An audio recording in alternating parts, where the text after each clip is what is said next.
The darkness on BR000, a forgotten, winding stretch of asphalt cutting through the country's arid interior, was nearly tangible, so thick it seemed to swallow even the starlight.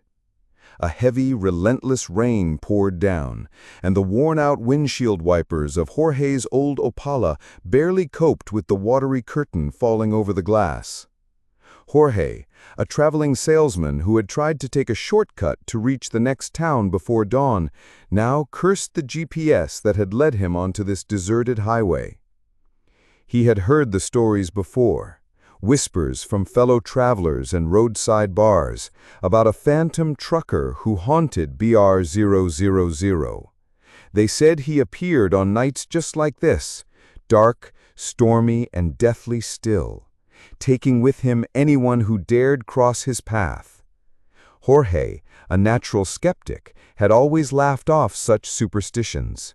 But now, with a growing dread in his gut, he found no reason to laugh.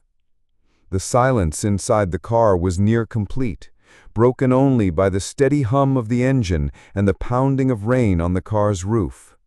No houses, no gas stations, not even a billboard in sight. Only the vastness of the dense forest flanking the road on both sides, transforming the trees into twisted, shadowy monsters with every lightning strike that ripped across the sky. The road stretched endlessly ahead, a tunnel of darkness and water. Suddenly, a bright light pierced the rearview mirror, cutting through the gloom behind him. A truck.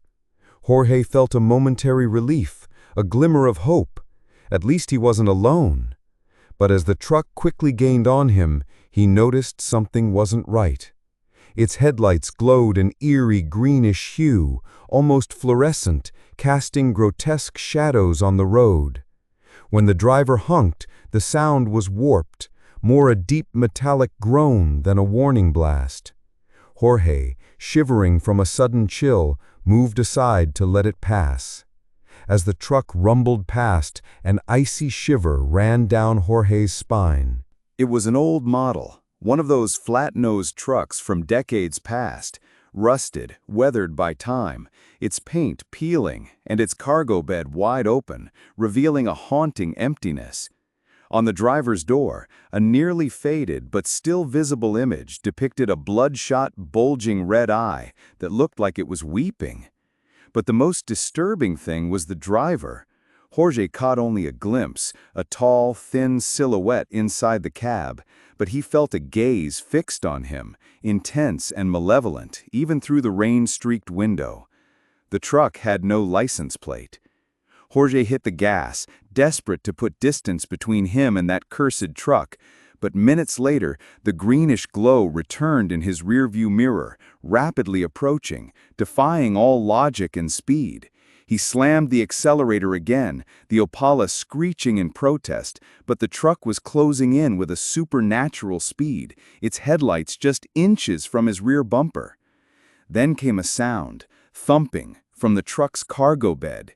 Heavy, irregular, muffled, like something massive being dragged or thrown against the metal walls.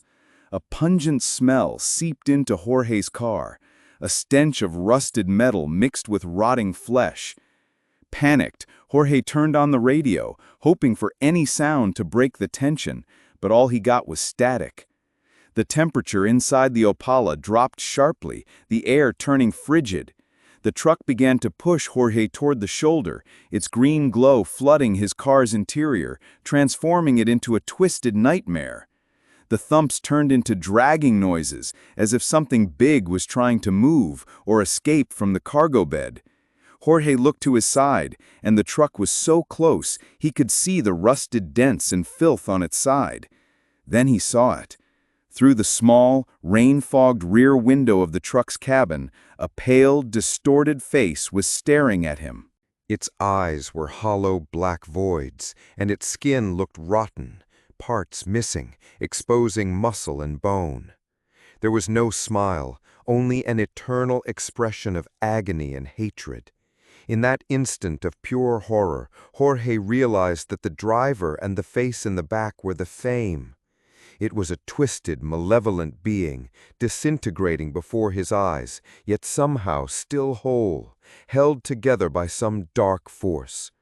Suddenly, the truck swerved violently to the left, ramming Jorge off the road with brutal force. The Opala lost traction on the wet asphalt, skidding out of control and flipping multiple times, the sound of twisting metal and shattering glass echoing through the night, until it landed sideways in a muddy ditch. The pain was unbearable, a scream in every nerve of his body, but the terror and adrenaline kept him conscious, trapped in the nightmare. Through the shattered windshield, broken into 1,000 shards, he saw the truck come to a halt a few meters ahead. The driver, or whatever that abomination was, slowly stepped out of the cabin.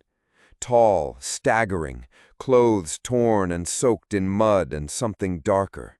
It limped toward the Opala, dragging one leg, and the metallic thumping sound from the truck bed now came from inside the figure itself, as if the cargo and the creature had fused. The ghost truck, parked in the pouring rain, emitted a sickly green glow, lighting up the scene like a macabre stage. The trucker's face, now fully visible in the flashes of lightning, was the embodiment of horror.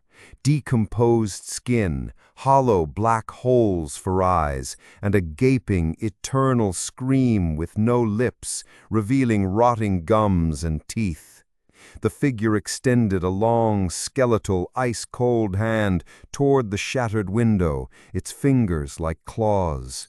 Jorge felt a wet, chilling touch on his cheek, and the stench of decay filled his lungs, suffocating him with its unbearable stench. The last thing Jorge heard was the thudding from the truck bed, now echoing inside his own mind, along with the deep moan of the truck's horn, as if it came from within his very soul, while the darkness, cold and thick, swallowed him whole. Just like so many others on BR000 who dared cross paths with the phantom trucker. By morning, a pale, hesitant sun tried to pierce the mist hanging over BR000. Jorge's Opala lay wrecked in the ditch, twisted metal and shattered glass, a metallic grave. There were no signs of the truck, no tire marks, no evidence it had ever been there. Just the empty road, the silent trees, and a lingering smell of rusted iron, and something else, sweet and rotten.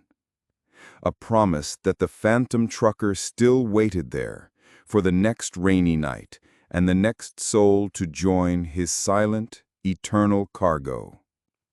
The rumors in town grew stronger after that, and no one dared take that shortcut again.